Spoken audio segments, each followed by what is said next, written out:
Sanib puwersa ang mga batikang Pinoy motivational speaker at wealth coach para magbahagi sa mga OFW ng tamang diskarte tungo sa tagumpay sa buhay. Nagpapatrol, Rowen Soldevilla. Hindi biro ang buhay at pagkayod abroad ng OFWs. Alam yan ng mag-asawang Tet at Terence Lim na dati ring OFW sa Italy. Kaya naman para makatulong sa mga kababayan, kaisa silang nagsulong ng kauna-unahang OFW Success Summit online na hatid ng Fritz Rebo na sinimula nitong September 16. Ang Fritz Rebo ang isa sa pinakamalaking Filipino community organization na matatagpuan sa mahigit 52 bansa sa buong mundo.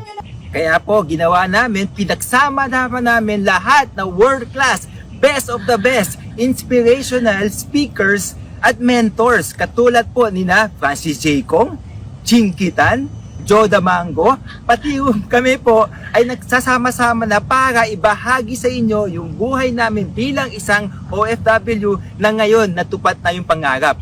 Ayon naman sa Social Enterprise Development Partnership, isa sa bawat 10 OFWs ay broke o walang pera, habang 80% ay walang savings o ipon. Hindi sapat yung ating sipag at tiyaga upang maging successful habang tayo nasa abroad at makasama ng mas maaga ang ating mga minamahal sa buhay sa Pilipinas.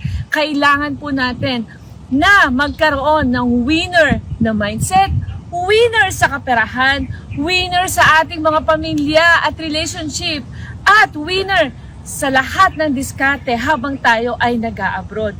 Libre ang online OFW Success Summit na tatalakayin ang patungkol sa mindset and leadership, money habits, right relationship, at pagtatagumpay sa buhay bilang OFW. We will be sharing with you everything you need para kayo ay maging winner. Winner na naman kayo, pero level up naman natin. Para sa mga kababayan po natin nakatira sa ibang bansa, napaka-importante po yung paksa tungkol sa pera. Pag-uusapan po natin ang mga winning diskarte po pagdating po sa mindset, sa pera, relasyon at buhay OFW. Ang tunay na OF winner ay yung taong may pananalig at takot sa Panginoon. Someone who puts God first in everything that they do. Someone who puts the needs of others above their own. And someone who values family and respects relationships. Kaya naman todo ang panghihikayat ng Filipino community organizations at leaders sa Abu Dhabi sa ibang OFWs na makibahagi sa training na tatagal ng 4 na buwan.